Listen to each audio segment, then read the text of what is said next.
Me parece muy bien.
Está diciendo José Luis Hernández de esa que no puede entrar.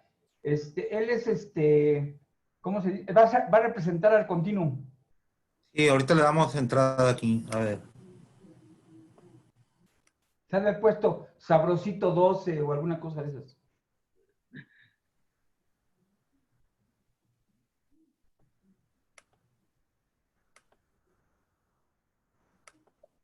Sí le di entrada, ¿eh?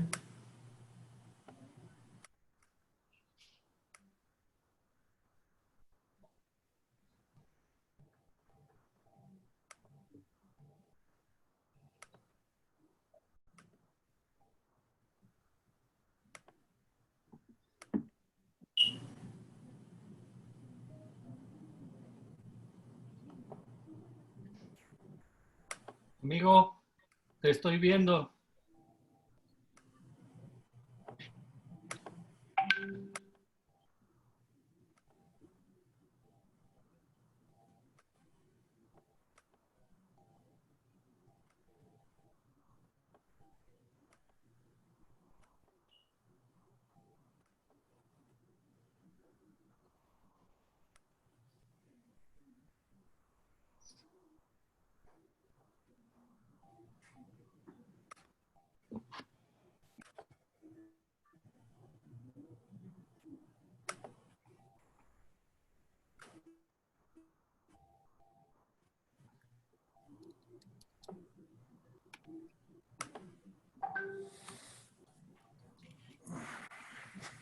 ¿No? Ahí, ahí, sale.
Muy buenas tardes a todos.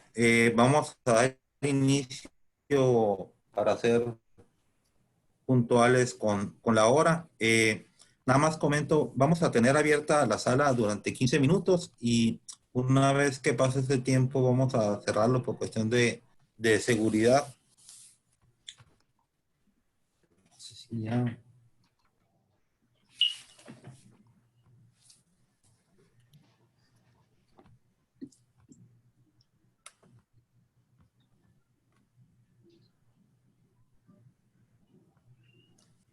Y también comento por si tienen algún contacto que aquellos personas que están queriendo ingresar a la sala, identificándose nada más con seudónimos o con el nombre de un equipo celular, iPhone o eh, algo así, no lo estamos dejando entrar a la sala, ¿eh? O sea, nada más están en la sala personas con nombre de personal.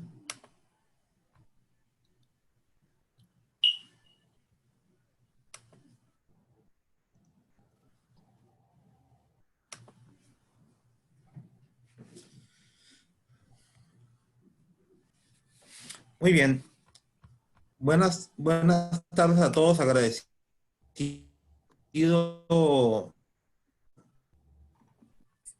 por permitirnos compartir con todos y todas ustedes. Mundo Padilla Lozoya, un experto en el tema de la gestión del riesgo, pero sobre todo un experto en el tema de la comunicación, y que considero, cuando prácticamente hace ya 3 semanas que, que le pedí que nos apoyara con una ponencia, considero que el tema es vigente y que va a traer mucha luz a todo lo que ha estado sucediendo a nivel federal hasta a nivel local. Agradezco mucho también al licenciado José Luis Flores Gómez, nuestro buen maestro de emergencias, que haya aceptado la invitación a moderar esta reunión. Creo que los dos somos admiradores del doctor Raimundo Padilla y podemos hacer muy bien el trabajo que hoy nos toca. Muchas gracias, doctor Raimundo y José Luis, por aceptar esta reunión. Te dejo el micrófono, José Luis. Le pedimos a todos que apaguen sus cámaras y sus micrófonos para ahorrar el ancho de banda. Gracias.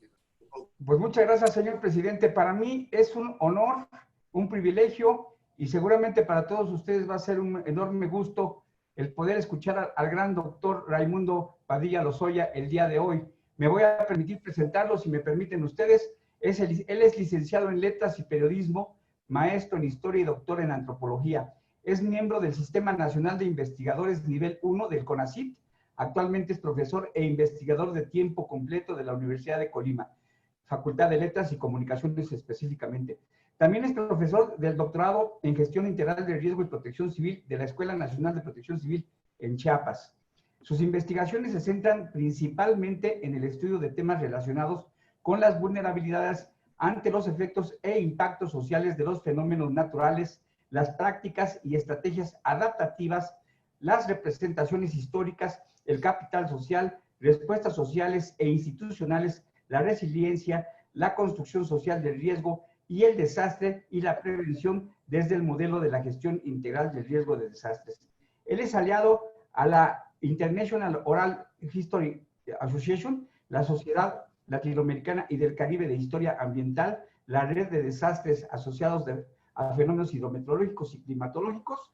Es fundador de la Red Internacional de Seminarios en Estudios Históricos sobre Desastres y es autor de numerosas publicaciones, materiales y capítulos en libros y revistas indexadas, así como ponente en distintos congresos nacionales e internacionales, principalmente con temas relacionados con la historia de los desastres, la prevención del riesgo y el periodismo. Es para mí un honor cederle los micrófonos al doctor Raimundo Padilla Lozoya y también va a ser un privilegio escucharlo. Muy buenas tardes, doctor. Adelante, por favor.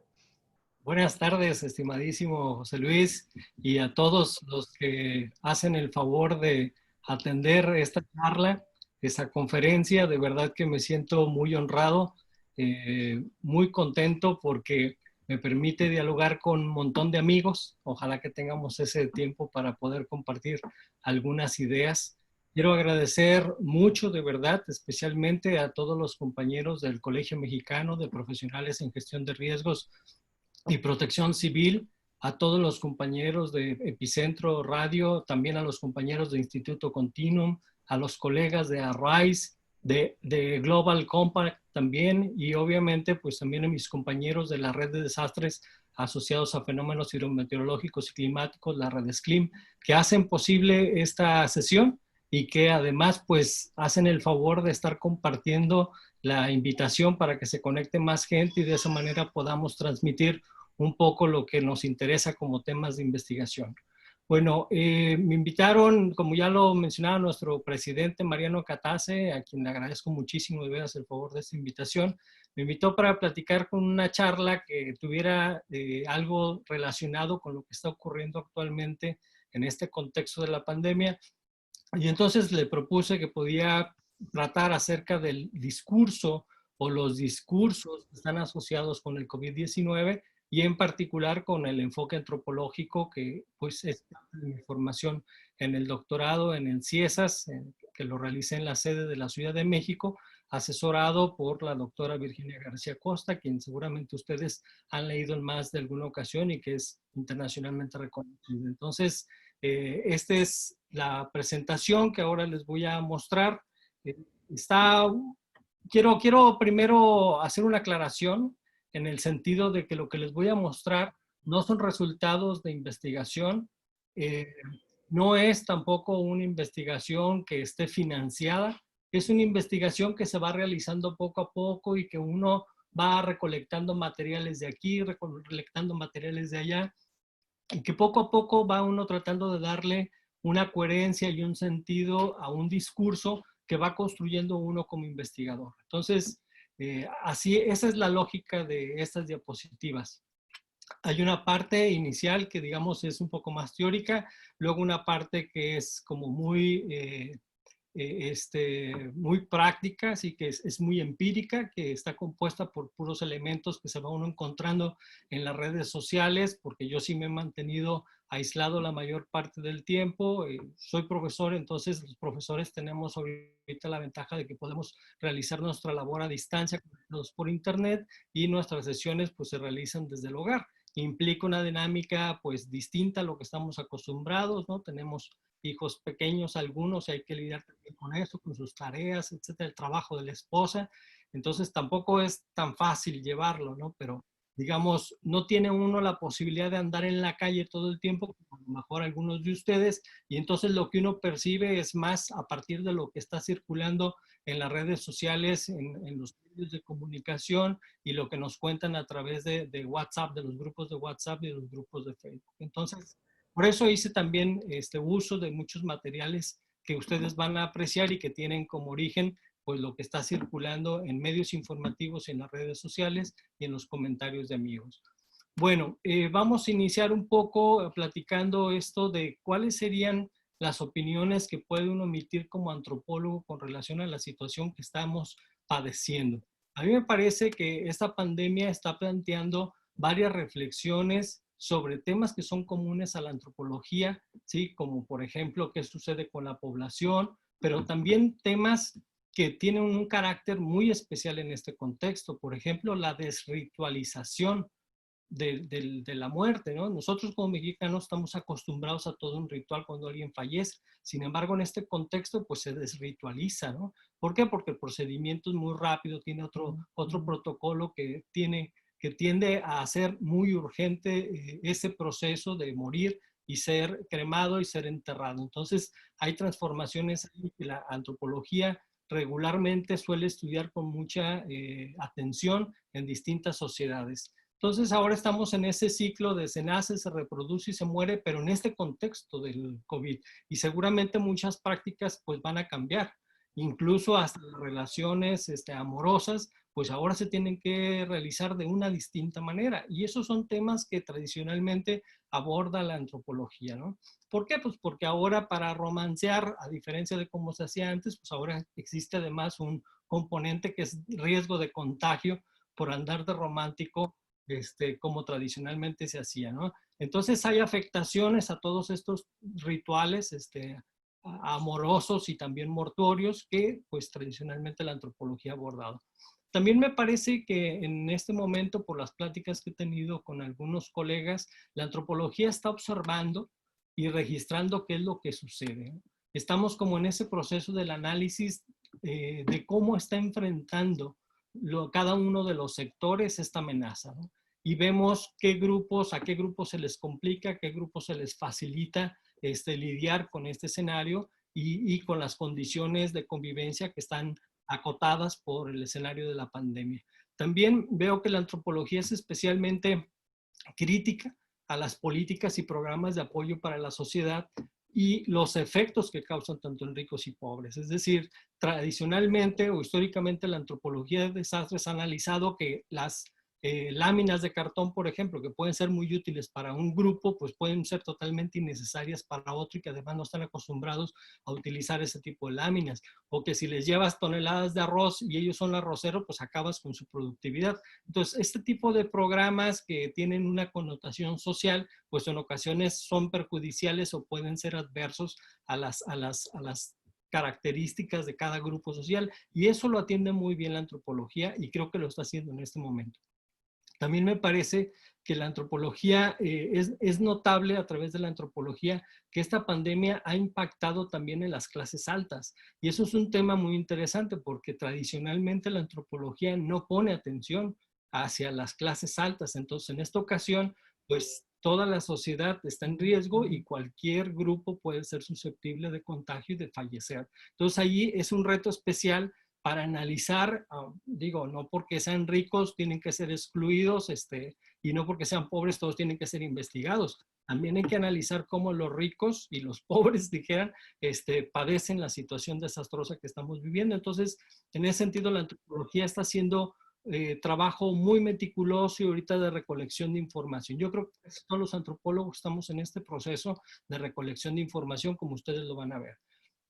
Quiero compartirles algunas de las ideas que ya han estado expresando algunos colegas antropólogos en distintos foros. Por ejemplo, la doctora Virginia García Costa, hace poco en el seminario de antropología mexicana y COVID, que no lo vieron, pero que por eso les traigo estas frases, ella nos mencionaba que no debemos de olvidar que la vulnerabilidad es el elemento central que determina la magnitud de los desastres. Y en ese sentido, yo también he hecho hincapié en varias publicaciones de que se tiene una vulnerabilidad previa al impacto del fenómeno, se tiene una vulnerabilidad durante la emergencia y se tiene una vulnerabilidad posterior al impacto, ¿no? Entonces, ¿quedaremos más o menos vulnerables después de la epidemia? Ya lo veremos después, ¿no? Pero ahorita todos nos está afectando, todos somos vulnerables, todos podemos ser afectados, todos podemos ser contagiados y todos podemos fallecer en determinadas circunstancias. Entonces, por eso es que la vulnerabilidad es la condición que ayuda a entender la magnitud de los desastres. Y evidentemente, pues a escala global, toda la población del mundo es vulnerable ante el COVID y estamos siendo vulnerables ante el COVID de una u otra manera, ya sea porque podemos fallecer o porque nos afecte económicamente, ¿no? También nos permite la reflexión de la doctora Virginia reconocer que la construcción social del riesgo es, digamos, la que ayuda a entender cuáles son los procesos a través de los cuales nosotros llegamos a convertirnos en vulnerables.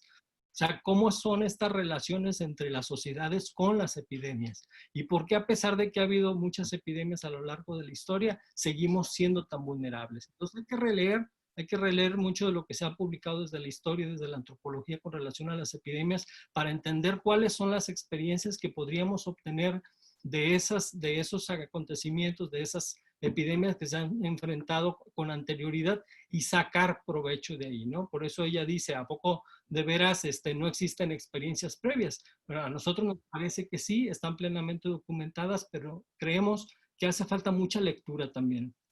Personalmente creo que nuestras autoridades tomarían mejores decisiones si fueran mejores lectores de los acontecimientos desastrosos que hemos padecido con relación a las epidemias.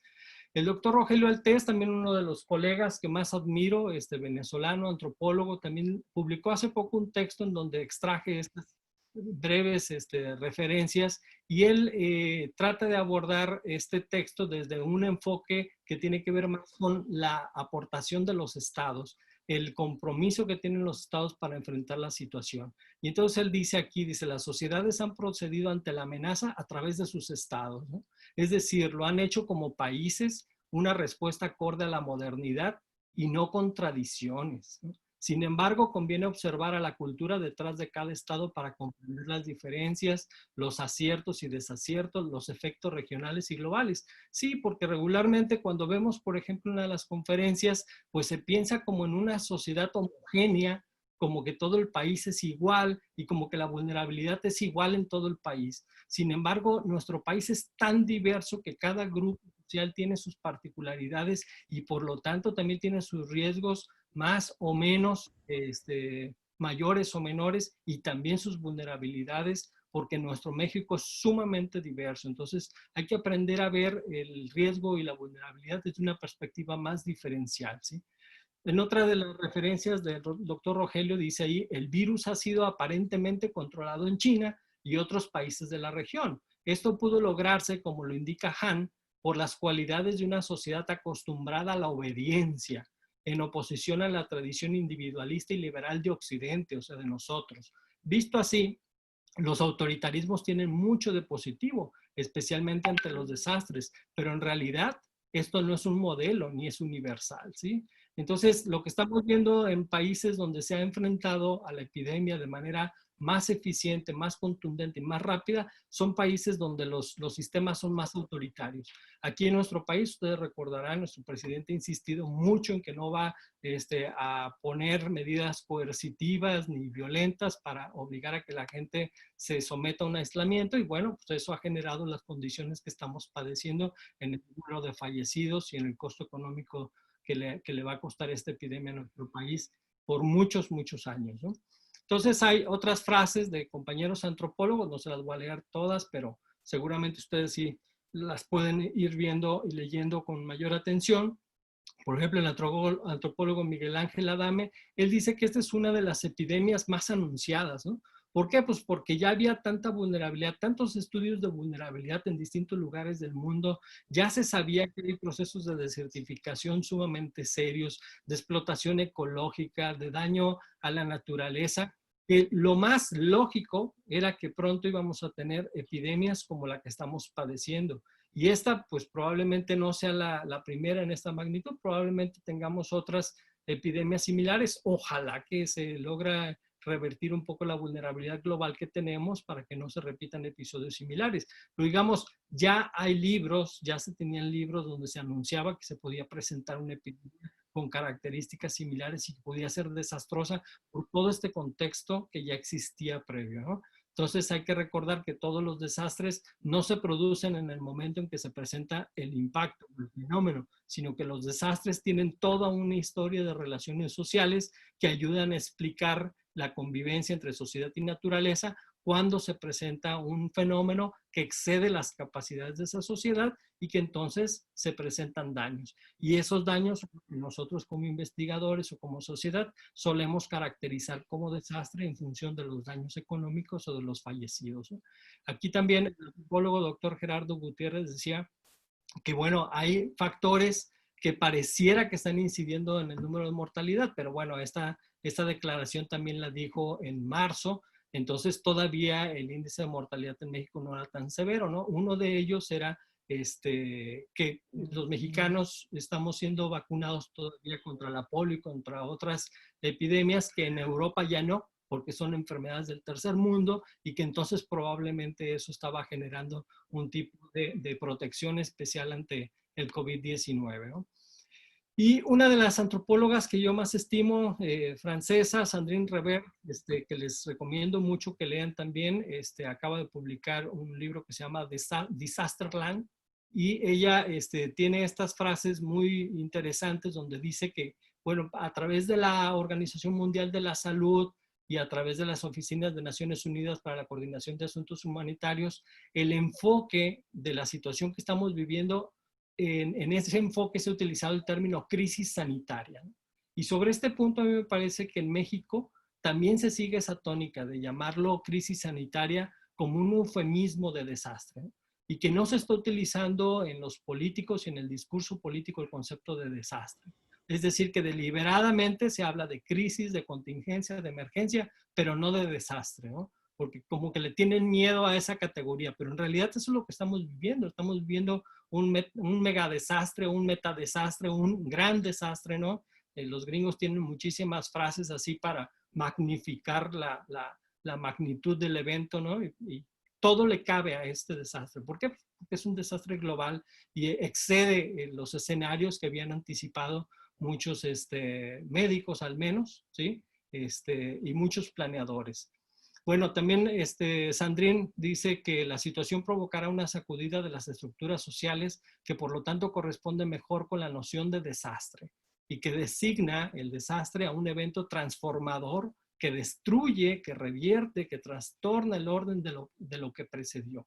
¿Sí? Y así es. O sea, no esta categoría de crisis sanitaria, no es una crisis sanitaria. Estamos viviendo un desastre con todas las características de los eventos más grandes que han sido registrados en la historia, ¿no?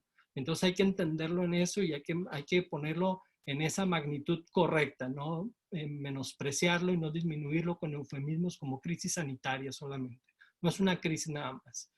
Hay otros eufemismos que pueden ser hecatombe o catástrofe, que serían incluso más adecuados y que se han utilizado en otros desastres con menores proporciones que lo que estamos viviendo. Y se utilizaron y se justificaron y no hubo quien opinara contrario a la utilización de ese término.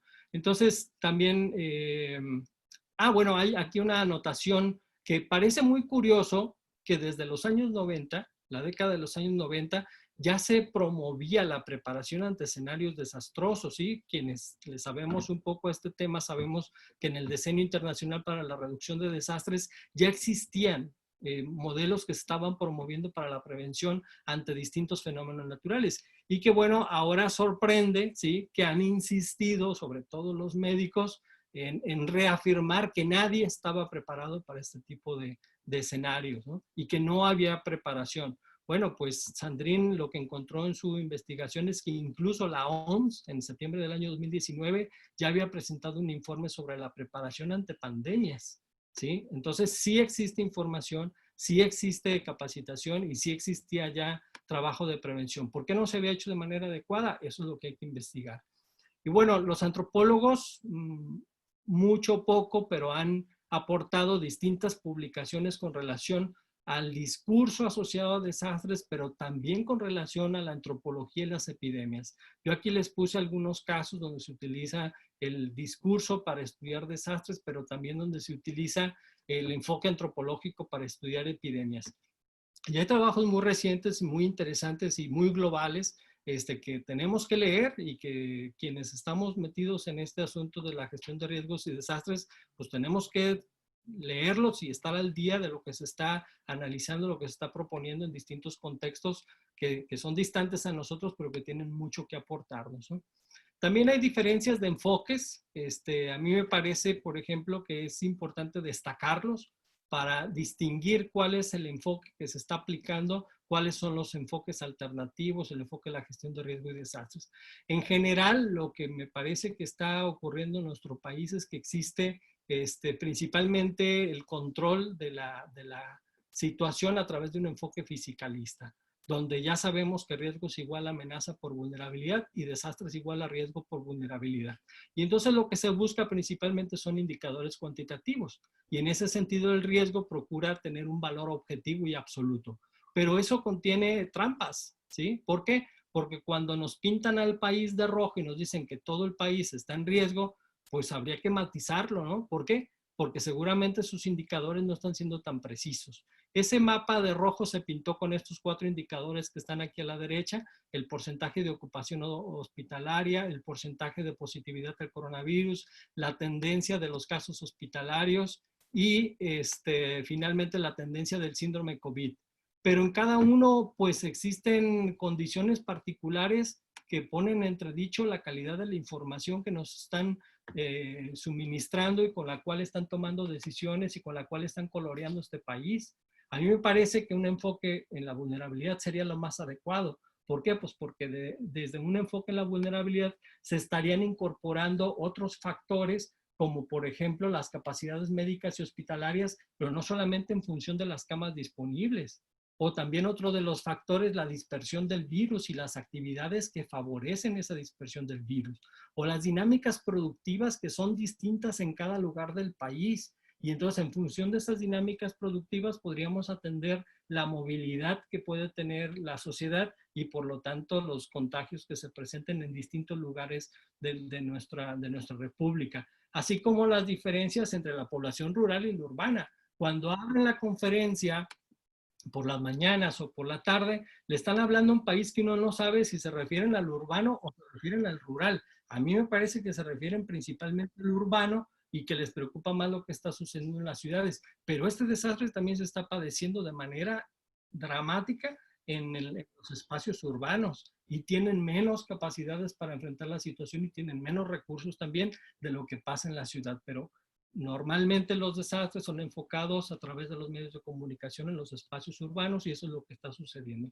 Entonces, si atendemos a estos otros factores, pues esta representación del país en rojo sería bastante imprecisa, por decirlo de una manera políticamente correcta, ¿no? Porque omite el carácter diferencial del riesgo y de la vulnerabilidad. Y ya lo sabemos que es una de las corrientes más actuales de la comprensión del riesgo y de la vulnerabilidad, la forma diferencial en cómo se presentan. Hay un enfoque antropológico, sin duda, que está muy cercano al enfoque de la construcción social del riesgo y el desastre. La construcción social del riesgo y el desastre es, digamos, lo que ayuda a explicar por qué es que se crean riesgos y por qué esos riesgos son bien o mal manejados y permiten que ocurra un desastre, ¿no? Y entonces, desde un enfoque antropológico se entiende el riesgo en un sentido que no es cuantitativo, como en el enfoque fisicalista que les mostraba anterior. También la vulnerabilidad ya no es un valor cuantitativo, ¿no? Sino ya es una condición que tienen las sociedades a través de distintos factores, y analizar esos distintos factores es lo que nos lleva a considerar si existe una vulnerabilidad que sea baja, mediana o alta, ¿sí? En función de todas esas capacidades reunidas, no a partir de valores absolutos y cuantitativos, ¿no? Los desastres también tienen un carácter distinto. Para nosotros el desastre, desde un enfoque antropológico, como lo mencionaba hace un momento, no ocurre en el momento en que se presenta el suceso que lo detona. Nosotros hablamos del fenómeno como un agente que detona el desastre, pero para nosotros el desastre es un proceso que viene a cristalizarse, ¿sí? Cuando se presenta un fenómeno que excede las capacidades. Y nosotros caracterizamos en función de las respuestas sociales, de las pocas capacidades, de los daños, de los fallecidos, lo que denominamos como un desastre, ¿no? Entonces, tenemos formas distintas de acercarnos a la conceptualización. La amenaza, por ejemplo, nosotros, a diferencia de los fisicalistas, vemos a la amenaza asociada al fenómeno natural, pero no como sinónimo de fenómeno natural, sino que un fenómeno natural se convierte en amenaza bajo ciertas condiciones especiales, ¿no? Cuando excede ciertas capacidades de la sociedad para lidiar con ese tipo de fenómeno. Entonces hay diferencias muy claras. Y bueno, esta condición actual también nos permite reflexionar muy seriamente sobre categorías que parecen ya establecidas, ¿no? Como el asunto sencillo de la amenaza. Todo mundo parece coincidir en que es una amenaza sanitaria el SARS-CoV-2, ¿no? Pero ¿en qué medida también es una amenaza socionatural? ¿Por qué? Porque ¿quién extrajo al animal de su hábitat, ¿sí? En esta zoonosis para que afectara al humano? ¿Y quién recibió el virus? ¿Sí? No fue el animal, o sea, fue un humano. ¿Y quién transmite el virus en este momento? Pues es la sociedad, somos los humanos, ¿no? ¿Y quién padece el virus? Pues somos los humanos, ¿no? ¿Y quién amenaza a otros humanos? ¿El virus o las dinámicas de contacto de los humanos? Pues son esas dinámicas de contacto con los humanos, ¿no? De tal manera que estamos llegando a una simplificación muy parecida a esta hobbesiana de que el hombre es el lobo del hombre, pero en este sentido el humano es la amenaza de otros humanos. Entonces ya no es una amenaza sanitaria solamente, sino también el SARS-CoV-2 ¿sí? O el COVID o la COVID, ahora ya también puede ser una amenaza socionatural y hay que entenderla con esas otras aristas y desde otras perspectivas más amplias para poder enfrentar la situación. También existe el enfoque de la gestión integral del riesgo y el desastre con sus particularidades muy específicas, con sus definiciones muy claras, que intentan ser lo más acotadas posibles a cierto enfoque integral, holístico, ¿sí? Que ayude a entender la forma de cómo responder ante la situación que estamos viviendo. No me voy a poner a explicarla totalmente, ¿no? Ya tendremos tiempo, aquí por cuestiones de tiempo, pues hay que avanzar muy rápido, ¿no?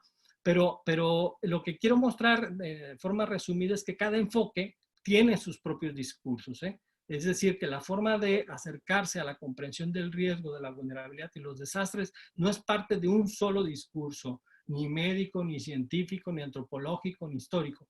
Cada una de esas disciplinas o enfoques tiene su propio discurso. Y a todo esto, entonces, ¿qué es el discurso, no? Bueno, pues el discurso, voy a tomar aquí unas definiciones de Eva Salgado, que es una extraordinaria investigadora también, nivel 3 del SNI, investigadora del CIESAS, y ella de manera muy sencilla dice que el discurso es un término polisémico, con el cual se nombran todas las modalidades del lenguaje puesto en acto, por medio de las cuales las personas y los grupos interactúan entre sí, valoran, construyen, perciben, se representan o presentan la realidad y las experiencias colectivas, y construyen identidades o establecen relaciones de poder, ¿no? Ya luego le ponen más atención a la definición y van a ver que es sumamente rica y sumamente clara, ¿no? Y el discurso pues no está como solemos considerar que el discurso solo lo emiten los políticos porque estamos familiarizados con el discurso del presidente, ¿no? Anual o el discurso del diputado y de los alcaldes. No, todos ejercemos la práctica discursiva, todos opinamos sobre distintos temas, todos los que opinamos emiten un discurso y ese discurso está influido por muchísimas prácticas sociales y es producto de esa experiencia de vida y de esa experiencia social, la manera en cómo lo emitimos. Entonces, se proyecta a través de distintas materializaciones, como pueden ser fotografías, pinturas, películas, símbolos, vestimentas, notas de periódicos, tweets, posts en los Facebook, memes, etcétera. Todo eso está cargado de un simbolismo, de un significado, y todos esos elementos son parte del discurso, ¿no? Tienen una carga discursiva muy importante. Entonces, ese es el marco, digamos, de comprensión desde donde voy a entender y voy a tratar de explicar un poco el asunto del discurso en esta presentación. Ahora, hablar de análisis del discurso en general, pues es sumamente amplio, ¿no? Hay millones de publicaciones sobre el tema. Pero hablar sobre el análisis del discurso en casos de desastre, de verdad que es sumamente acotado y hay muy pocas investigaciones hasta nuestros días sobre análisis del discurso en casos de desastre. Pero aún así habría que hacer precisiones, ¿sí? Cuando decimos que se analiza el discurso, habría que preguntarnos de quién o de quiénes, ¿sí? ¿Por qué? Pues porque si hablamos el discurso del gobierno, bueno, en el gobierno hay muchas esferas y muchos grupos que están involucrados. Puede ser Protección Civil, puede ser Cruz Roja, pueden ser los médicos, pueden ser las enfermeras, todos son funcionarios públicos, todos son parte de una estructura gubernamental y cada uno tiene un discurso, cada uno de esos grupos tiene necesidades, tiene experiencias particulares, tiene situaciones específicas que los hacen tener una perspectiva de lo que está sucediendo. Por mucho que el presidente y sus secretarios digan que todos los hospitales cuentan con el equipo necesario y que no se padecen necesidades, cuando uno entrevista a los médicos o cuando uno escucha entrevistas de los médicos, te das cuenta de que pues no es así y de que tienen carencias de equipo, que el equipo que les dan no es el adecuado, que les prometen que les van a dar y no les dan. Entonces, así se va gestando el discurso de cada uno de esos grupos en función de particularidades muy específicas, ¿no? También cuando hablamos de adultos mayores, pues hay que ver el discurso de los adultos mayores o de los no tan mayores o de los jóvenes o de los adultos. Cada grupo tiene su propio discurso, ¿no? Entonces es complejo hablar de un solo discurso, es más propio hablar de los distintos discursos. Esta es una imagen de un análisis que hice del discurso que estaba vinculado con el sismo o desastre del 2017 en la Ciudad de México. por correo electrónico me llegaban cada día la síntesis de las notas que publica Animal Político, que es un medio bastante confiable, que no depende de un grupo político en particular y que se financia a través de la aportación voluntaria de quienes estamos siendo partícipes de la lectura diaria de lo que ellos publican. Y entonces uno tiene la posibilidad en su correo electrónico de ir guardando estos correos e integrar un corpus, ¿no? En el análisis discursivo, esto de integrar un corpus es reunir una gran cantidad de material. Y luego dije, bueno, ¿qué hago con este material tan interesante? Bueno, pues me puse a escribir un artículo para analizar estas 110 noticias, ¿sí? Y ver qué estaba ahí, ¿no? Cómo había Animal Político, siendo un medio independiente, de los más independientes que hay en nuestro país, cómo había manejado el asunto del desastre o del sismo, ¿no? Y entonces puse todo esto, toda esta información, todas las notas y el sumario en una base de datos, me puse a revisar cuáles eran los temas prioritarios y utilicé una metodología, una técnica muy específica que se llama framing, y a través de esa técnica uno puede analizar cuáles fueron los temas principales, ¿no? Entonces, no les voy a spoilear el artículo, mejor los invito a que lo lean, que se publicó en la Revista Mexicana de Sociología, y ese número particularmente es muy interesante porque incluye varios análisis del discurso de distintos sectores que estuvieron involucrados durante el sismo del 2017 en la Ciudad de México. Entonces, se analiza cómo, por ejemplo, se utilizó el discurso a través del Twitter, cómo se utilizó el discurso y las herramientas como el WhatsApp para la comunicación, cómo había ciertas agrupaciones y qué era lo que decían en la situación de la emergencia, cómo la cuestión de igualdad de género es importante en una situación. Entonces, léanlo, les aseguro que los artículos que están ahí les van a gustar, ¿no? Entonces, el discurso se produce en un contexto también de enunciación, ¿sí? Cada discurso va cambiando en función de en qué contexto se presenta. En particular en México, previo a la situación pandémica que estamos padeciendo, había un contexto muy particular, ¿no? El propio doctor Gatell dice que desde hace 14 años México estaba en los últimos lugares entre los países de la OCDE y en las peores capacidades hospitalarias, con indicadores como déficit en el número de camas, número de hospitales y personal, ¿no? Pero también es un país con muchas personas con condiciones físicas pues adversas, ¿no? Obesidad, diabetes, hipertensión, etcétera. Y ese es parte del contexto, digamos, vulnerable en el que nos encontramos. Entonces, eso hay que mezclarlo, ¿sí? Y entender cuál es el contexto en el que se presenta la pandemia. Entonces, de manera muy particular, la antropología, ¿sí? Puede aportarnos muchas ideas cuando la vinculamos con la gestión integral de riesgo y el desastre, ¿no? De manera muy frecuente se lee investigaciones que tienen que ver con patrones que se presentan en distintas sociedades. ¿Cómo qué? Como la negación de la pandemia, ¿no? Es muy común que los gobiernos dicen, no, no hay esta pandemia, ¿no? Se acordarán seguramente de Trump, que decía que era un invento de los chinos, ¿no? Y que no existía. Finalmente ya reconoció que existe, ¿no? O el uso de medios alternativos para enfrentarla, que también es un patrón muy, muy común y que ahora vamos a ver algunos de esos ejemplos en la siguiente etapa de esta presentación. El uso de medios probados para enfrentarla, pues ha sido el aislamiento, la cuarentena, la medicación alternativa, que han estado históricamente presentes en las sociedades para enfrentar las epidemias. También otro de los patrones, la desorganización institucional, ¿no? Que aunque se diga que se cuenta con una cultura de protección civil sumamente desarrollada en nuestro país, pues cuando ocurre un escenario como este, vemos que en realidad lo que hay es una desorganización nacional impresionante, ¿no? Falta de capacitación que se refleja luego después cuando tenemos este escenario, y también las hipótesis conspiracionistas. Vamos a ver algunos ejemplos a continuación. El miedo social o los usos del miedo también, ¿no? No solamente las personas asustadas se vuelven dóciles, sino también hay maneras en cómo ciertas instituciones utilizan ese miedo para controlar a grupos sociales que antes podrían representar un problema para las instituciones.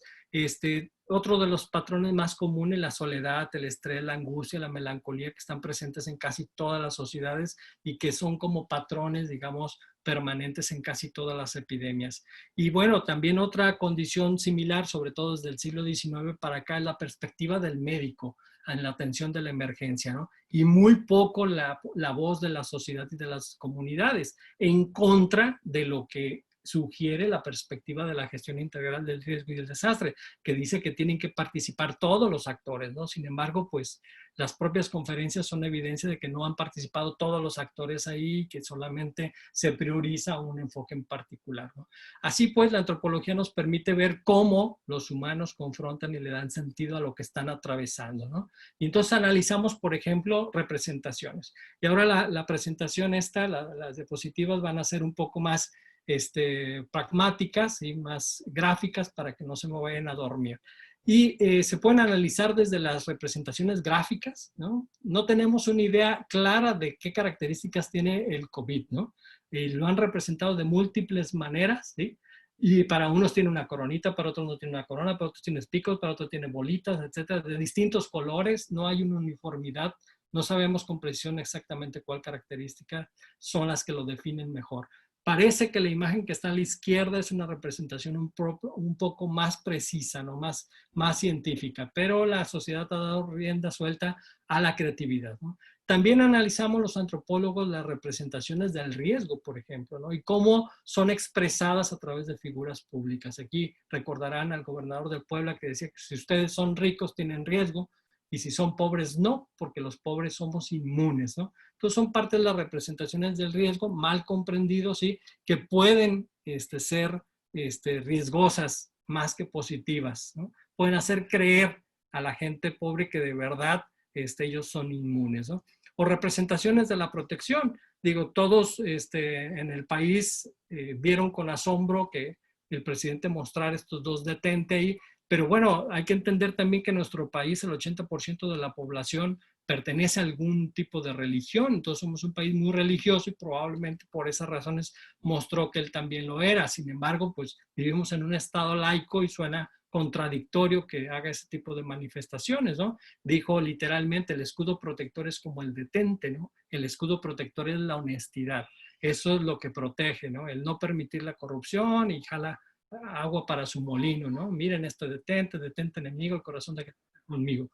Y sobre este tema, no en particular de él, pero sobre el tema de la importancia de la protección simbólica, escribí un artículo, los invito a que lo lean, se llama La Estrategia Simbólica ante Amenazas Naturales y Desastres, está en la página de academia.edu. ¿Por qué? Pues porque la protección simbólica ha estado presente a través de la historia de la humanidad desde que empezamos a creer en deidades, ¿no? Entonces, distintas sociedades han asociado la protección ante los fenómenos naturales a ciertos dioses y también los desastres a la ira de ciertos dioses. No es novedad, ¿no? Pero sorprende que en pleno siglo XXI, en un estado laico, se sigan utilizando este tipo de representaciones. También en la representación de la protección, que puede ser la religiosidad, pues es parte de un esquema providencialista que sigue vigente, ¿no? Y que uno pensaría que ya está obsoleto y que ya pocas personas podrían creer. Sin embargo, pues todavía se sigue manifestando a través de los medios de comunicación. Aquí vemos un obispo que dice que el COVID-19 es un grito de Dios por la culpa del aborto, la eutanasia y la diversidad sexual, ¿no? Entonces, pero pues si rezar curara, todos los templos estarían repletos de sanos, ¿no? Sin embargo, pues no es así. Entonces, mejor hay que tomar otro tipo de medidas. Y bueno, dentro de esto que estamos platicando, hay que entender que hay que enmarcar esto que sucede dentro de este discurso providencialista y moralista muy característico que tenemos en esta administración, ¿no? Similar a lo que en la administración anterior hizo Enrique Peña Nieto cuando se presentó el huracán Patricia, ¿sí? Y dijo que la fe del pueblo fue lo que detuvo al huracán, ¿no? Entonces, lo vemos en una administración priista, lo vemos ahora en una administración morenista. Parece que en eso no hay muchos cambios en los modelos de gobierno. También dentro de la representación de la protección por medios alternativos, pues tenemos este otro ejemplo, ¿no? De la secretaria de Gobernación que dice que ella está blindada con gotas de nanomoléculas, ¿no? De cítricos, y pues eso podría ser un medio alternativo si demostramos que existe, ¿no? Y pues los medios alternativos han estado presentes en nuestra sociedad, o sea, se venden en todos los mercados, en todos los tianguis, son parte de la realidad. Sorprende que una autoridad tan importante, pues lo utilice tan a la ligera, ¿no?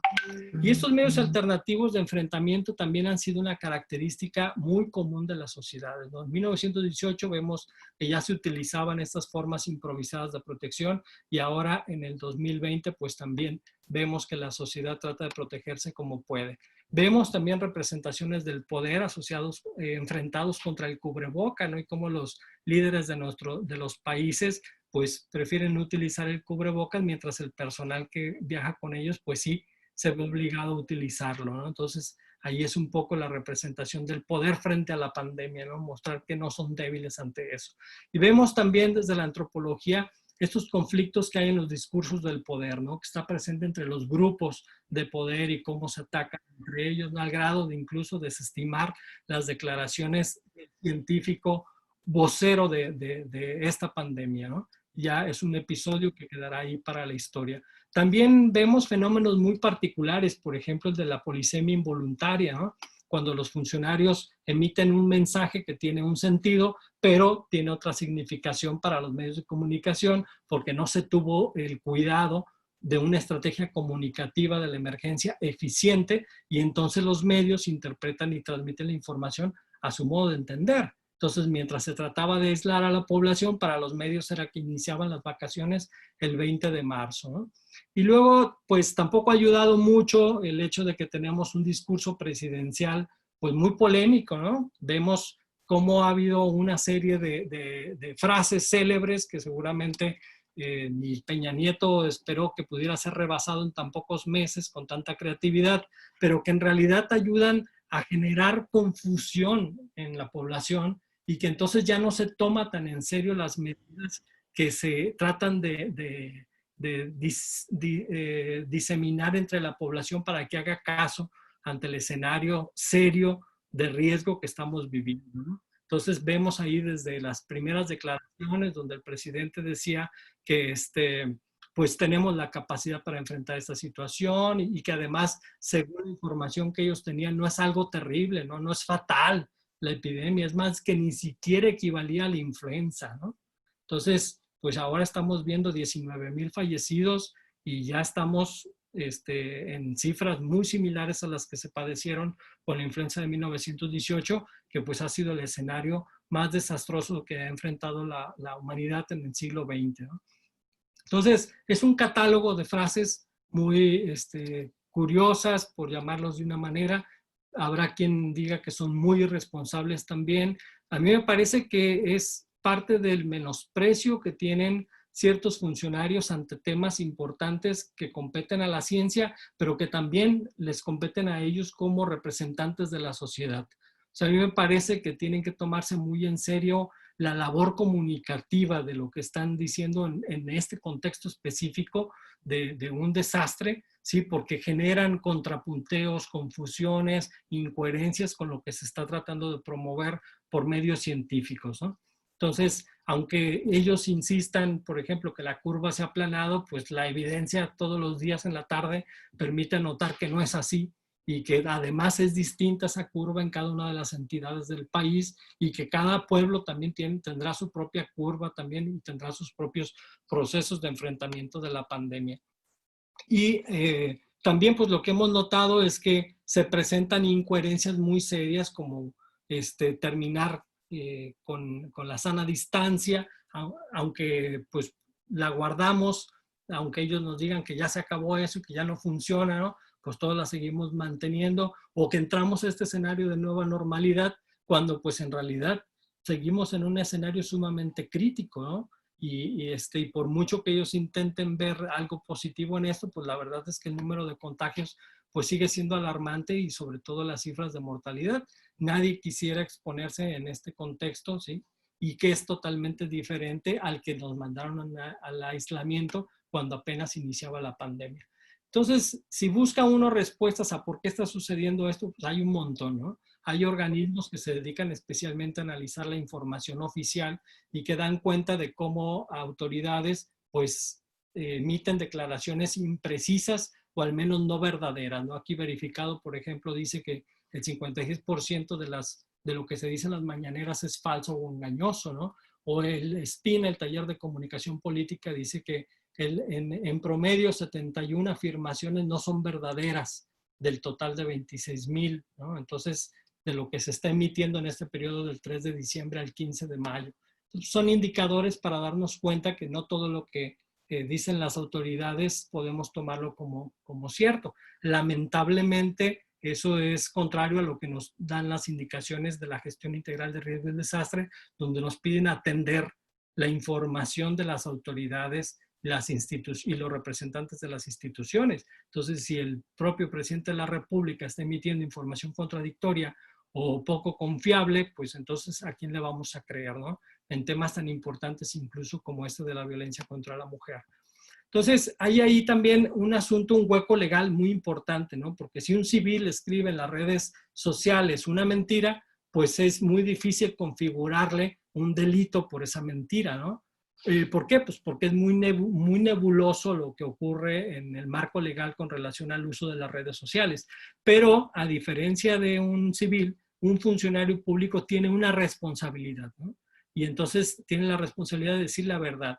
Y si miente, entonces sí se le puede configurar un delito, ¿no? Y se le puede sancionar por irresponsabilidad profesional. Esto lo vimos en un taller sobre fake news y legislación que dio Darío Vázquez, un especialista en legislación y medios. Entonces, los paso al costo para que pongan atención en lo que emiten a través de las redes sociales.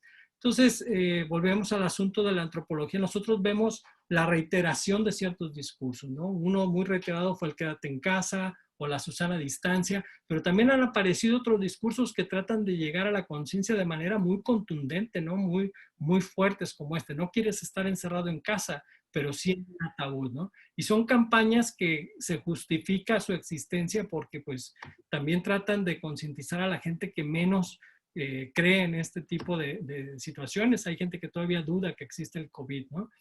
Y parte del trabajo que se hace de antropología también es ver a los actores, ¿no? Entonces hay detractores, por ejemplo, del discurso oficial y hay otros que están a favor, ¿no? Y se identifica plenamente a los detractores, ¿no? Ya sabemos que hay unos en específico en ciertos medios y que han estado ahí contrapunteando lo que emiten las instituciones. También existen otros actores, periodistas, juristas, ¿no? Optimistas que podríamos considerar objetivos bajo ciertas condiciones y que son totalmente positivos a todo lo que haga el gobierno, ¿no? Ahí vemos algunos ejemplos de cómo denominan al presidente hasta como un visionario, ¿no?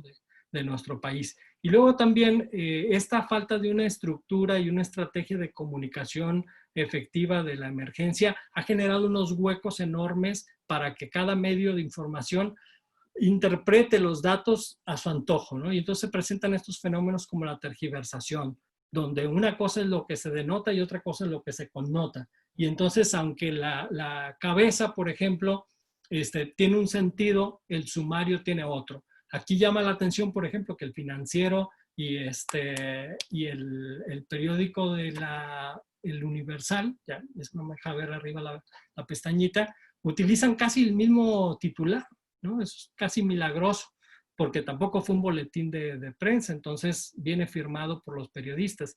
Pero la información importante no está en el titular, ¿no? O sea, en el titular lanzan esta alerta, este mensaje que trata de conmover a la sociedad, pero cuando uno lee el sumario ya se entiende uno un poco más el contexto en el que se dijo eso, ¿no? Llama a superar los miedos, pero sí abajo el presidente dijo con equilibrio y cuidando la salud, poco a poco se irá avanzando. Entonces también los medios han tenido bastante culpa en la forma en cómo la sociedad estamos entendiendo la situación. Y es que de manera muy general, pues estamos todos los que estamos aislados o los que se aíslan un poco más, los que tenemos esta virtud de mantenernos un poco más aislados, estamos un poco como en el escenario de la novela del ensayo La ceguera de José Saramago, ¿no? Que los invito a que lo lean, ¿no? Donde todo lo que percibimos nosotros pues es a través de los medios de información. Entonces, no nos consta que hay tanta gente en el hospital porque no hemos ido al hospital, ¿no? No nos consta que las morgues están llenas porque tampoco hemos ido a una morgue a revisar si de veras hay tantos. Entonces, tenemos que creer un poco en todo lo que nos dicen a través de los medios de información. Y esto, bueno, también se suma a que hay aparición de un montón de publicaciones que van generando un imaginario de la pandemia, ¿no? Así como ocurrió en el año 2017 con el sismo, que aparecieron un montón de libros sobre el sismo, principalmente testimoniales y periodísticos, pues ya ahorita ya tenemos aquí 5 o 10 libros con relación a la epidemia, ¿no? Con temas muy jocosos algunos, ¿sí? La seducción después de la pandemia, ¿no? Habrá que leerlo a ver qué cosas interesantes tiene, ¿no? Pero, digamos, ya es parte de la literatura que se va a quedar ahí para que los hombres del futuro interpreten cuál era la situación epidémica que estábamos viviendo, ¿no? También hay discursos contradictorios y riesgosos, ¿no? Vemos al doctor Gatell, que en un principio hizo énfasis en el no uso del cubrebocas, y ahora a partir del 25 de marzo pues resulta que sí se tienen que utilizar. Entonces, nosotros podemos entender el contexto médico en el que lo dijo, las condiciones que imperaban, ¿no? Pero ante la sociedad no es así. La sociedad simplemente dice, no, por fin no se decide entre una cosa y otra, yo voy a hacer lo que se me pegue en gana, ¿no? Y entonces, ahora vemos investigaciones científicas muy serias donde nos dicen que el cubreboca pues, es fundamental para prevenir contagios. Y si ese cubreboca se hubiera utilizado desde un principio, pues a lo mejor ya se hubiera generado hasta un hábito, ¿no? Por utilizar el cubreboca de manera permanente, y existiría probablemente menos contagiados. También lo que hemos visto, contradicciones en este asunto de la opinión política que tratan de imponer, ¿no? Y cómo acaban pisoteándose los callos en temas como ¿no? El no mentir, no traicionar, no robar ayuda a evitar el COVID, ¿no? Pero luego vemos a funcionarios del mismo gobierno que, pues, que se han contagiado o que pues están cometiendo actos documentados de presunta corrupción, ¿no? Y por si fuera poco eso, pues también vemos alineado al sector científico, a buena parte del sector científico, que está solapando las medidas morales que se imponen desde la presidencia, ¿no? Entonces, contradicciones muy evidentes que están siendo muy cuestionadas a través de las redes sociales. Y les decía, desde el enfoque de la gestión integral de riesgos y desastres, pues siempre se nos ha dicho que hay que hacer caso a las autoridades, ¿no? Pero en serio a todos, ¿no? Porque aunque sean presidentes, pues no dejan de tener intereses políticos que parece que van más allá que la salud de la población de su país, ¿no?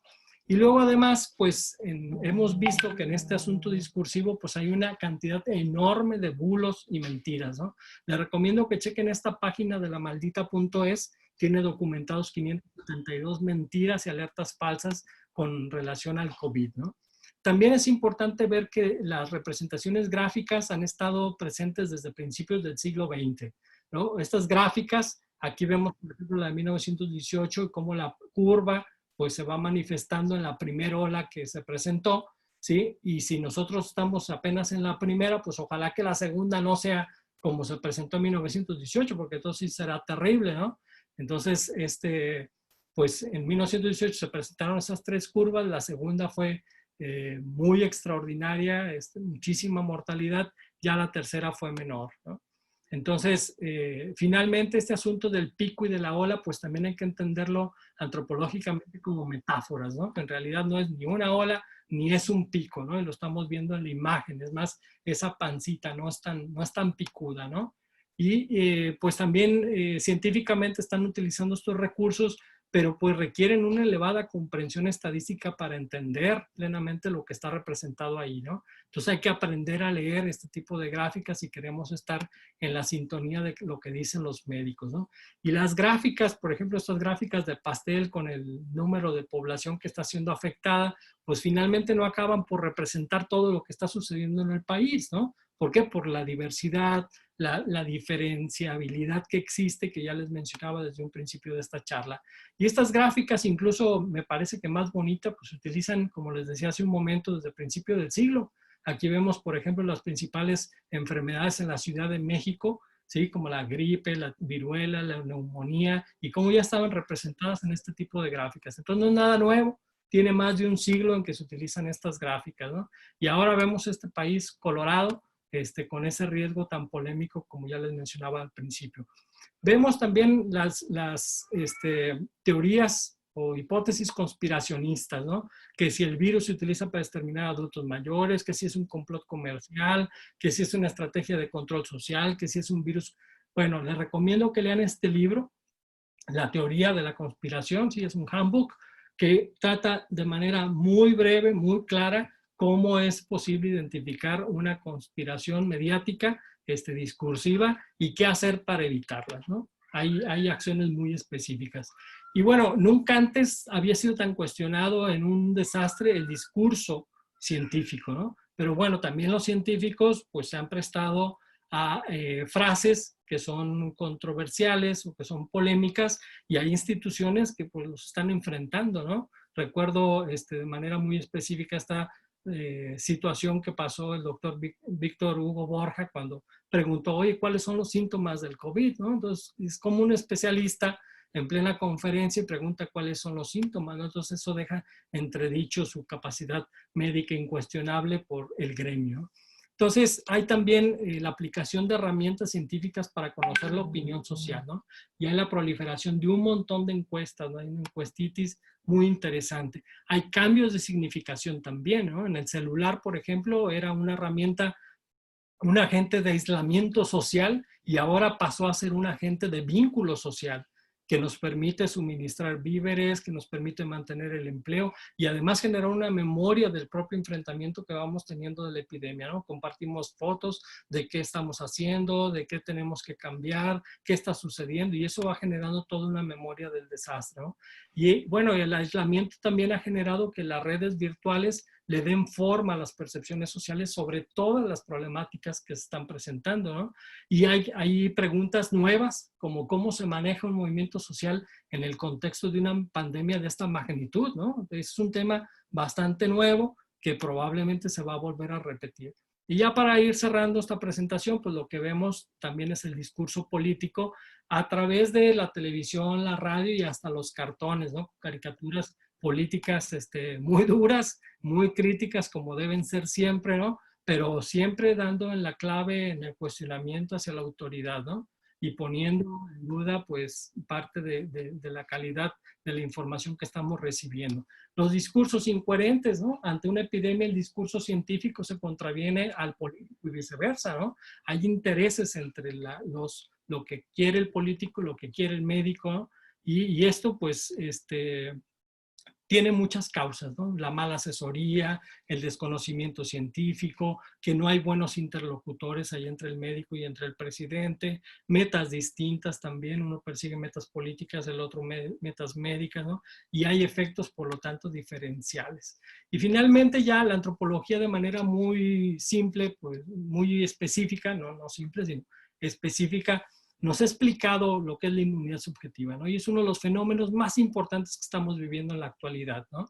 La inmunidad es eso que nos permite creer que a nosotros no nos va a ocurrir, que no nos vamos a contagiar, que no nos vamos a enfermar y que no vamos a ir al hospital, ¿no? Nos sentimos un poco superhéroes, somos inmunes ante todo. Y no lo somos, o sea, pero es un fenómeno cultural, ¿no? Se presenta en distintas culturas de distinta manera, otros son más cuidadosos, otros son más obedientes también ante las disposiciones de las autoridades, otros tienen mejores condiciones para poderse quedar en casa, mientras otros grupos tienen que salir a perseguir la chuleta por todos lados, trabajándole jornada normal, incluso exponiendo sus vidas, ¿no? Pero tiene que ver también con esto de la inmunidad subjetiva, mucho de lo que la gente se arriesga en ocasiones innecesariamente, ¿no? Y vemos a madres en el súper con sus niños ahí caminando, corriendo sin ningún cubreboca, sin tomar ninguna medida de protección. Y uno de esos claros ejemplos de la aceptabilidad de riesgo es que, por ejemplo, el discurso ecológico pasó a un segundo o tercer grado, ¿no? Ahorita nadie se preocupa por las bolsas de basura, las bolsas de plástico, los guantes, los cubrebocas y todos los desechos que ya se producían, ¿no? Entonces, ahorita parece que la prioridad es enfrentar la epidemia, pero estamos generando un problema ecológico sumamente severo que vamos a arrastrar por muchos años más que lo que dure la pandemia, ¿sí? Entonces, también la antropología nos ha explicado este asunto de la aceptabilidad de los riesgos, ¿no? Cuando los medios de comunicación nos enfocan sobre una amenaza en particular y descuidamos todo lo demás, ¿no? Entonces, ahorita estamos concentrados en el coronavirus, pero pues existe una amenaza mayor que tiene que ver con la despresupuestización de organismos fundamentales, ¿no?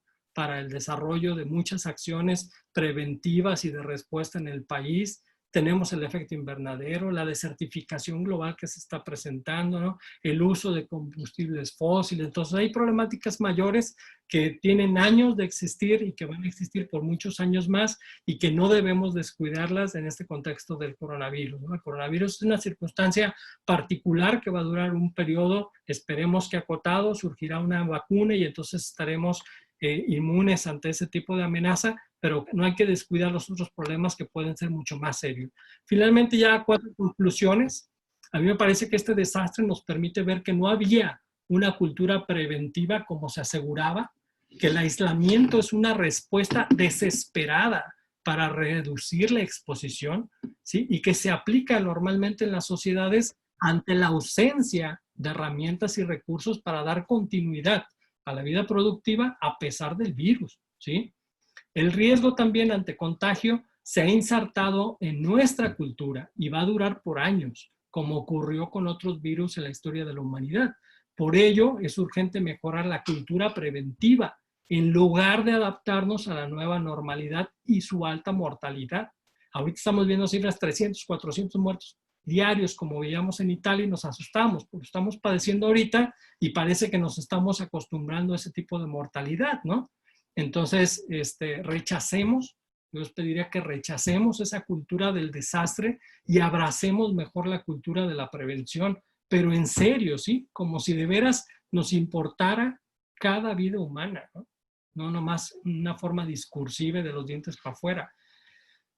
Yo creo que el desastre no lo produjo el virus solamente, ¿no? El desastre fue detonado por el virus, pero la sociedad ya era y es vulnerable al SARS-CoV-2 y a otros virus, ¿no? El contexto vulnerable explica con mayor profundidad las enormes desigualdades sociales, la afectación ecológica, la administración inadecuada de los recursos, la pauperización de millones de humanos que ahora padecen aún más el desastre, ¿no?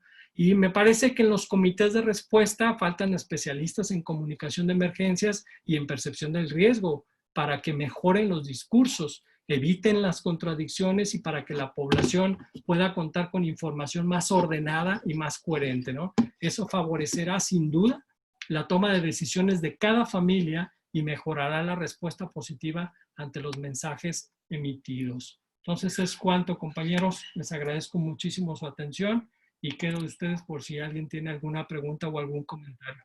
Muchísimas gracias por su atención. Muchísimas gracias, doctor, por su excelente exposición. Como siempre, no dudábamos de que esto fuera de otra manera. Y bueno, vamos a pasar, por favor, si usted nos lo permite, a presentarle las preguntas que ha hecho el público, que por cierto tenemos personas que han estado escuchándolo de todo el país y también en Perú, Argentina y en Sudamérica y Centroamérica. Vamos a empezar con las preguntas. Voy a quitar su presentación para poner la mía, para poner la que tengo para usted. ¿Me hace favor de quitarla? Sí, claro.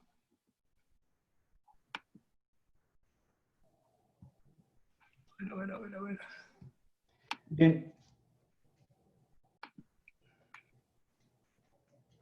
Deja ver dónde está la opción. La primera pregunta que tenemos, doctor, Uh-huh. es de parte del maestro Mario Ruiz. Ya la está usted viendo en la pantalla seguramente. Y dice, doctor Padilla, es natural ser autoritario en esos países y sigue su liderazgo, autoritario, perdón, pero en nuestro país tiene que ser otro tipo de liderazgo. Y pregunta, ¿nuestro liderazgo está a la altura de enfrentar la crisis de la epidemia? Ah, bueno, pues es evidente con lo que les acabo de mostrar, que se requiere de otro tipo de liderazgos, ¿no? Ya la conferencia del doctor Mario Ruiz fue muy ilustrativa al respecto, ¿no? Para atender emergencias se requieren de liderazgos especiales, ¿no? Yo les recomiendo que revisen su conferencia porque él identifica muy bien el perfil del líder que es necesario para enfrentar una situación de desastre y está muy distante de lo que tenemos nosotros como líderes en la política actualmente.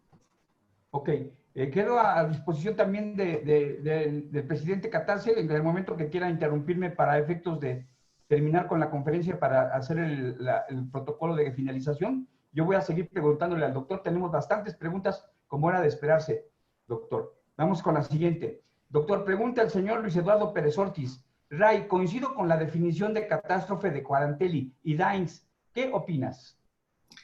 Bueno, como lo mencionaba hace un momento, yo creo que hay distintas categorías que podemos utilizar en el escenario que estamos viviendo. Eh, bueno, ellos son sociólogos y geógrafos, han formado el DRC, Delaware Risk Center, y tienen una formación estructural funcionalista, entonces entienden muy bien cuáles son ciertos elementos que componen al desastre y a lo que ellos definen catástrofes. Pero existen un montón de definiciones, además de las que ellos han aportado, ¿no? Hay quienes, por ejemplo, la ONU distingue entre desastres intensivos y desastres extensivos y está ampliamente superada su caracterización con lo que estamos viviendo como escenario, no se ajustaría. Me parece que también podría ser más apropiado utilizar la categoría de catástrofe, ¿sí? Pero con precisión sobre las características muy particulares de esta pandemia. En particular, Quarantelli y Dines se refirieron a otro tipo de fenómenos asociados con los desastres, no a las epidemias. Entonces hay que revisarlo con cuidado. Ok, doctor. Muchísimas gracias. Nuevamente nos pregunta el maestro Mario Ruiz. Doctor Padilla, nuestra particularidad como país en nuestros valores, principios y pertenencia etnográfica de las familias, ¿qué tanto afectará el dolor de los mexicanos que tuvieron una muerte directa por causa de la pandemia, como las elecciones de 2021? En general, ¿los líderes del mundo tendrán este mismo problema igual o diferente a México? Bueno, es una pregunta muy interesante. Yo la voy a responder con una reflexión histórica. No sé si se acuerdan ustedes qué era lo que hacían Camacho Solís y Marcelo Ebrard después del sismo de 1985. ¿Sí? Ellos fueron parte de la comitiva que ayudó a los damnificados con el asunto de las viviendas. Y tanto Camacho Solís como Ebrard han estado a punto de ser presidentes de este país. Entonces, estos escenarios desastrosos también ayudan a catapultar la carrera política de algunos personajes que al paso de los años se vuelven muy, muy importantes en la toma de decisiones. Entonces, a la sociedad, la participación y lo que hagan ciertos personajes políticos no se les olvida. Entonces, a mí me parece que sí va a determinar en buena parte lo que se realice, la estrategia que se siga en las próximas elecciones del país. Y pues tal vez veamos un cambio, a lo mejor no la continuidad como está esperando la estrategia política del partido Morena. Muy bien. La siguiente pregunta. ¿Qué tanto aporta el sentido de pertenencia y ayuda de nosotros como mexicanos como componentes de resiliencia en este desastre pandémico? Pues yo creo que el asunto de la resiliencia está manifiesto un poco como desde el proceso en que se vive la reconstrucción de un sismo. O sea, en el momento en que las personas empiezan a levantar cada uno de los escombros, nosotros también empezamos un proceso de resiliencia que no sabemos si va a ser totalmente positivo o va a ser a medias o va a ser inadecuado, ¿no? Y que el proceso de resiliencia finalmente lo vamos a poder observar con el paso del tiempo y con una mirada hacia la situación que padecimos y entonces podremos estar en una condición mejor o peor de esa capacidad que tengamos como individuos o como grupo. Muy bien. La siguiente pregunta la hace Irma Barbosa y pregunta, nuestra población tiene factores de vulnerabilidad. ¿Cuál hubiera sido su actuar con todos sus conocimientos? Pues bueno, yo creo que ya lo he comentado de manera entre líneas en lo que he estado mencionando. Me parece que buscaría comprender la situación del riesgo y de la vulnerabilidad desde una perspectiva diferencial. O sea, no en esta perspectiva en donde un solo médico es el vocero de la situación y entiende al país como si fuera homogéneo, como si fuera una sociedad inorgánica como se entendía a las sociedades del siglo XIX, sino al contrario, como una sociedad sumamente diversa, sumamente ágil, sumamente diversa, con características sociales, económicas y políticas muy diferentes, y entonces buscaría generar a lo mejor regiones para atender la situación de manera muy específica y no de manera tan general para todos, porque lo que se emite, por ejemplo, en los mensajes en un comunicado, pues no es igual de efectivo para toda la sociedad. Pero no todos trabajamos en lo mismo, no todos tenemos la misma condición familiar, no todos tenemos el mismo tipo de ingresos. Entonces hay que entenderlo eso, ¿no? Y hay que buscar también la forma de apoyar a esas familias de distintas maneras, no necesariamente solo a través del recurso económico. Pero en una circunstancia como la que estamos viviendo, me parece que hay prioridades y que se podrían dejar de lado muchos otros proyectos económicos de largo alcance para darle prioridad a las necesidades inmediatas de nuestra sociedad. Entonces creo que por ahí hubiera sido mi recomendación si me hubieran invitado a opinar. Muy bien. La siguiente pregunta, ya la había yo hecho, la voy a brincar, la había hecho el maestro Mario Ruiz. Ahora nuevamente pregunta la señorita Irma Barbosa. Finalmente, las pandemias es la falta de empatía con el medio ambiente. Los virus propios de animales mutan siendo afectado el humano. ¿Vamos respetando los ecosistemas? Sí, claro. Esa es una recomendación para todo el mundo. Tenemos que recobrar ese respeto por el entorno natural, ¿no?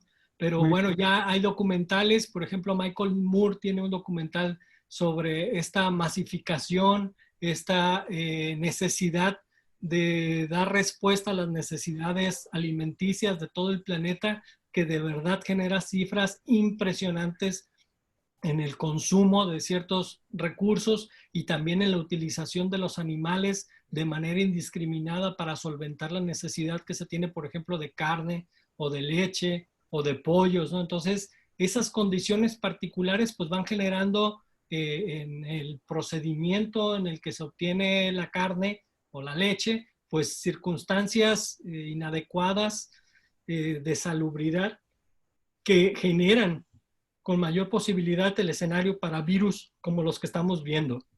Entonces, hay virus que están manifestando en todo el planeta que no son tan graves como este que estamos teniendo, ¿sí? Y que podrían ser incluso pues, más peligrosos que el SARS-CoV-2. Entonces hay que tener respeto por la naturaleza, pero hay que buscar la manera de hacerlo de manera sustentable. Y hay un montonal de opciones publicadas en documentales, en conferencias. Hay una gran cantidad de especialistas que saben sobre estos temas, pero pues desafortunadamente no siempre se les atiende de la manera más adecuada. Muy bien, doctor, muchas gracias. Ahora, una pregunta de la doctora Cristian Domínguez, un saludo para ella de mi parte, por favor. Dice, me gustaría preguntarle al doctor Raimundo, ¿por qué cree que el gobierno en sus diferentes niveles, es decir, federal, estatal y local, no siguió un mismo discurso? Cada autoridad en su diferente nivel dijo cosas diferentes. Por ejemplo, el uso de cubrebocas, cómo se podría mejorar este discurso respecto al cubrebocas y para tener una mejor comunicación con el de riesgo a la población, ¿cómo se le puede hacer? Bueno, yo creo que no siguieron un mismo discurso porque se dieron cuenta que tenían realidades diferentes, ¿no? Digo, a este grupo de gobernadores que han mantenido al margen la estrategia federal, ahora se les etiqueta como un grupo político principalmente, pero digamos en términos de organización han sido el grupo de gobernadores que han estado proponiendo acciones muy específicas para la realidad que tienen en cada uno de sus estados. O sea, el presidente no conoce la realidad de lo que está padeciendo cada comunidad o cada población del país, aunque haya estado de gira durante 18 años, ¿no? Los gobernadores son los que tienen el pulso más actual de lo que está sucediendo. Incluso, por ejemplo, hay una investigación que realizaron colegas de la UNAM y colegas del Colegio del COLEF, sobre la vulnerabilidad que se presentó en nuestro país ante epidemias en el año 2010. Bueno, pues ese estudio ilustra muy bien la vulnerabilidad que había en el 2010, pero como yo lo mencioné hace un rato, las condiciones de vulnerabilidad en que se presentó la epidemia son muy particulares y las condiciones en las que se tiene que hacer frente a la epidemia dependen mucho de la vulnerabilidad que va a ocurrir y que se va a presentar en las próximas semanas. Y eso solamente lo conocen al pie los gobernadores y sobre todo las autoridades municipales. En 1918, ¿sí?, ocurrió algo muy interesante. El gobierno federal no tenía recursos, ¿sí?, el gobierno de Venustiano Carranza. Los gobiernos de los estados tampoco tenían recursos porque estaban en este contexto de la guerra y porque estaban en el contexto de la revolución. ¿Qué hicieron entonces? Le pasaron la responsabilidad principal a los ayuntamientos. Y entonces los alcaldes fueron los que, como tomadores de decisiones, tuvieron que sacar adelante a sus pueblos. ¿Cómo? Pues a través de muchas acciones, a través de mucho esfuerzo, a través de impuestos especiales, de colaboración de la sociedad, de participación activa de las mujeres. Entonces hay que buscar la manera de que la sociedad se vuelva a reactivar guardando las medidas preventivas adecuadas, pero sí tiene que participar la población en este proceso de las tomas de decisiones y no solamente imponerse un discurso autoritario, federal, desde el escritorio, desde una serie de indicadores cuantitativos que no reflejan en mucho la realidad tan diferente que ocurre en nuestro país. Muy bien, doctor. Ahora nos pregunta el señor Armando García una pregunta similar a la de la doctora Domínguez, por lo que creo que ya está contestada. Sin embargo, la voy a comentar solamente para que la escuchen los compañeros. ¿Por qué el discurso de cada una de las autoridades de los 3 niveles de gobierno da un discurso diferente? ¿Por qué no se sigue un patrón nacional para enfrentar esta pandemia? Ya quedó claro y quedó perfectamente, ampliamente explicado por el doctor hace unos instantes. Bien, ahora nos pregunta Juanito Serrano desde Hermosillo, Sonora. Buenas tardes, amigo Ray. Según tu expertise, ¿qué tanto influye en la diferencia de los estilos y fondo de los discursos de los distintos actores de gobierno el factor político? Y en su caso, ¿qué efecto tiene en la población? No, pues es determinante, amigo. Yo creo que para todos nos queda claro que aprendemos del discurso que emiten nuestras autoridades, no solamente de manera oral, ¿sí? Sino también no verbal. O sea, todas las personas que seguimos puntualmente la conferencia del doctor Gatell, notamos perfectamente cuando llega enojado, cuando está despistado, cuando está cansado, cuando está indispuesto para dar respuestas a las preguntas de los periodistas. Y nosotros como sociedad interpretamos eso con base en el contexto que tenemos. Entonces decimos, híjole, ahora llegó muy preocupado, ¿no? Se nota que la situación va mal.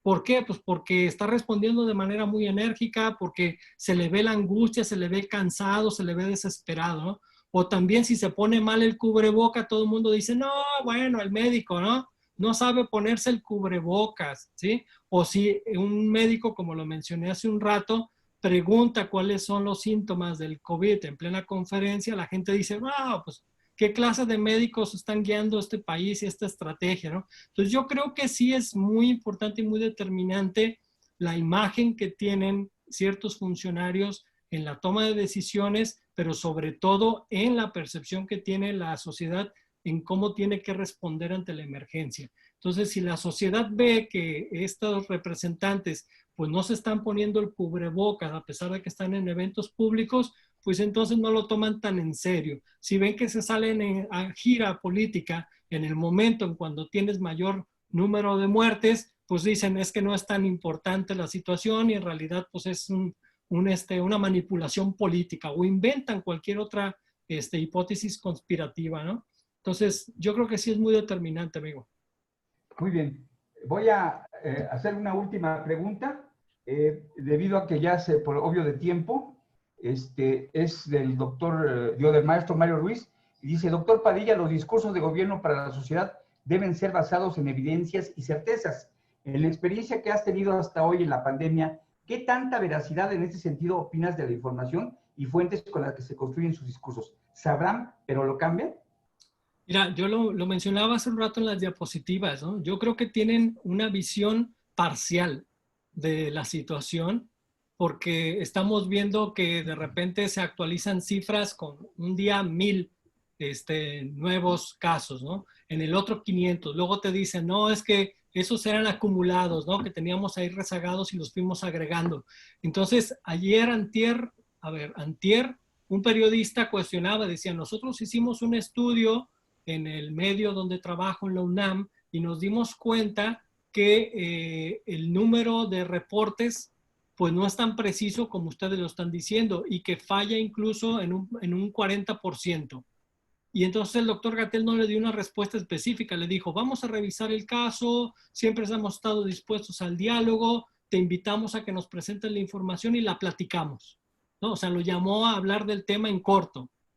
Cuando allí estaba obligado a una respuesta contundente para decir, no, nosotros tenemos los indicadores más precisos, estamos ocupando del apoyo de toda la red de instituciones del país, la información está al minuto, no tenemos casos rezagados y tomamos decisiones con la mejor información que existe, ¿no? No hay nadie que tenga información más precisa que nosotros. Entonces, como no ocurre eso, sí se están tomando decisiones en función, pues, de datos que no son tan precisos, ¿no? Y eso es lo que extraña mucho a algunos que le sabemos un poco a estos temas y que sabemos que hay modos de hacerlo mejor. Y que sabemos también que desde hace años se cuenta con instrumentos, con herramientas tecnológicas para poder hacer estudios muy precisos de manejo de datos, ¿sí? De información en gran escala y que no se está aplicando de la manera como se requiere, ¿no? Entonces, pues sí, estoy de acuerdo con lo que tú dices. O sea, se está construyendo discursos con fuentes acotadas y con información muy parcial. Muy bien, doctor. Pues por obvio de tiempo vamos a regresar los micrófonos con el presidente Catase para que dé el cierre de esta conferencia. Hay muchas preguntas más que no pude ya presentarle, pero se las voy a mandar a su email para que las tenga usted y también vienen de quien hizo la consulta. Seguramente los conoce usted y obviamente le dará a usted en su momento la respuesta como debe ser. Pues muchas gracias por lo que a mí hace. Y le regreso el micrófono al presidente Catase. Muchas gracias, licenciado José Luis Flores, por apoyarme a moderar esta reunión. Creo que ha sido una conferencia bastante exitosa, con muchísima participación de los asistentes a ella. Doctor Raimundo Padilla, muchas gracias también nuevamente por haber aceptado compartirnos todo su conocimiento y experiencia en el tema.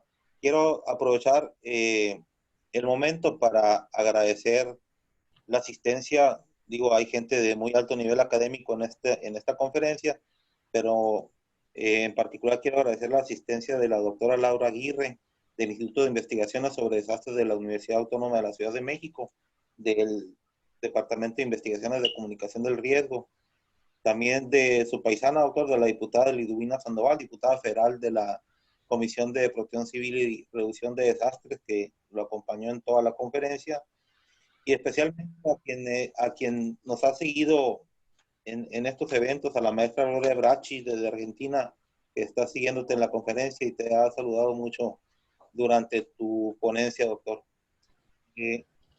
Para cumplir con el tiempo que habíamos acordado, nada más ya cederé la palabra al maestro José Luis Hernández de esa representación de Instituto Continuum, y posteriormente a Héctor Paz Díaz, presidente y director de Radio Epicentro. Adelante, maestro de esa.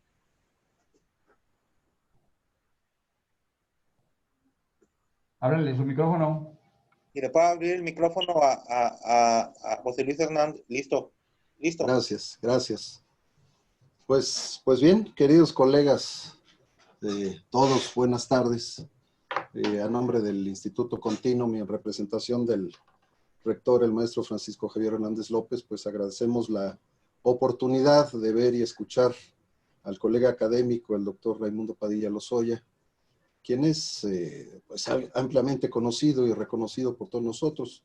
Enhorabuena a todos, queridos amigos. El tema nos arroja mucha luz desde el enfoque antropológico, tomando como referencia, como nos lo indicó, la construcción social del riesgo como responsable del proceso de desastre en el que el mundo está inmerso. Los conceptos clarificados de amenaza sanitaria y amenaza socionatural me parece que son los factores que debemos entender de manera muy profunda, y así pues que podamos catalogar adecuadamente todos los parámetros que en este momento están interviniendo. Debo decir que, como un aporte al conocimiento del tema del COVID-19 y debido a los efectos sociales que ocasiona ver un mapa del país pintado de color rojo, que causa incertidumbre y miedo debido a los defectos de la información de manera espacial, es decir, se cuenta con muchos avances en la tecnología, pero no los usamos, no sé, inexplicablemente no los usamos. Y lo digo, los usamos, me refiero a como sociedad en este país, para no separar a los políticos del resto de la población, Entonces, en el Instituto Continuum, para que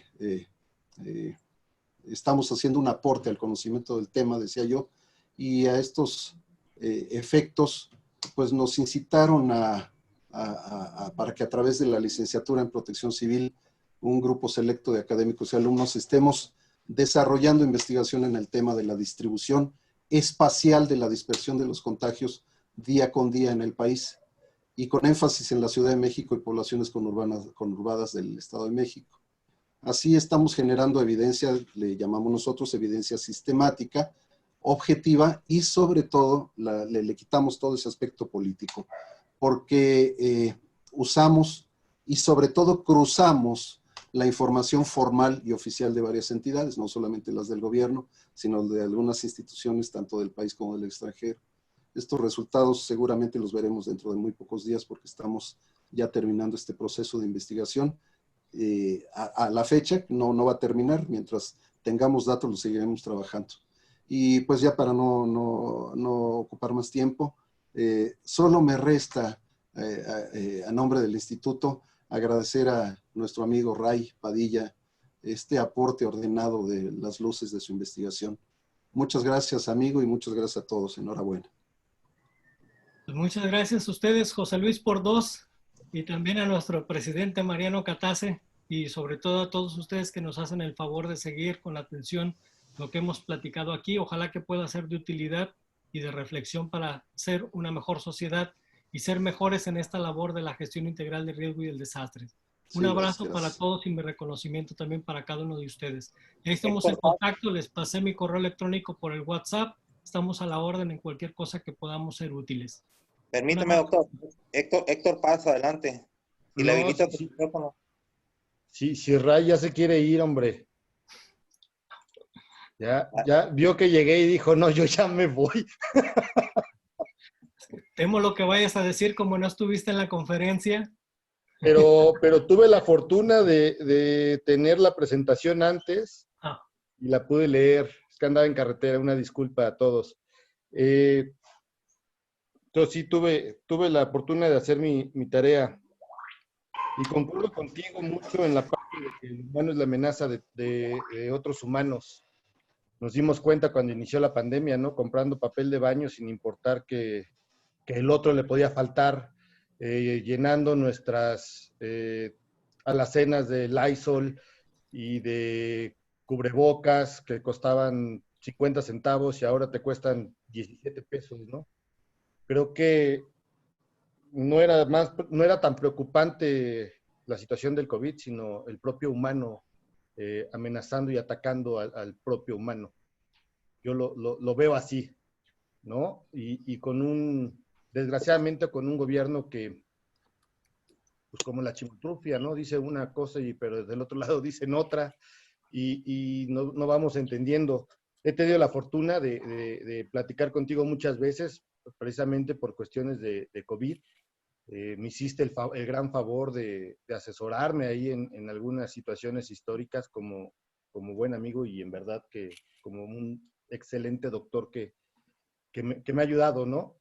Cosa que lo agradezco y leyendo esto yo creo que lo que provocas en los que estamos ahorita dando cursos de COVID, por lo menos en mí lo que provocaste es que en este momento tengo que volver a cambiar mi presentación con la presentación que yo tengo, ¿no? Porque creo que es importante muchos puntos que tú estás dando.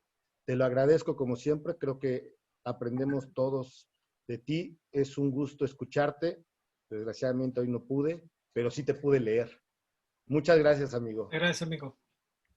Bueno, pues muchas gracias a todos por su participación el día de hoy. Nos vemos el próximo martes con el doctor Mario Ruiz nuevamente, quien será el responsable de dar o impartir la última conferencia de este ciclo que iniciamos el día último del mes de marzo con Luis Eduardo, que también nos acompaña el día de hoy. Entonces nos vemos el próximo martes a las 6 de la tarde. Muchas gracias de nuevo, doctor Raimundo Padilla.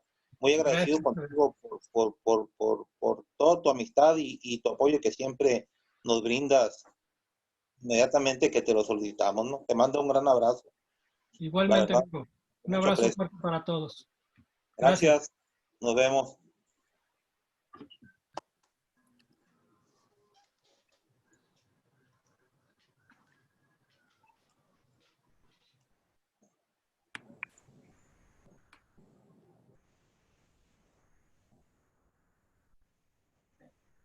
So,